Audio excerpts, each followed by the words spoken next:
In this tutorial, I will show you how to create a short URL. A short URL is used to track how many people have clicked on your booking link.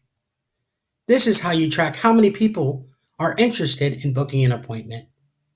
So what we're going to do here is click Mobile Tools to the left,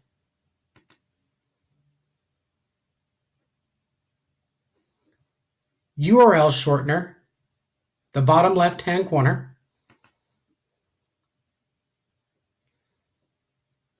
upper left, Create Short URL. This is important to see how many people are interested in booking an appointment. You paste your booking link in the full link description here.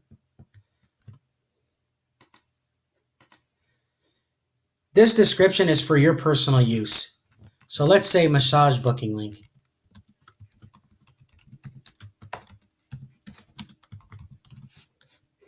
Let's create the short URL. And there you go.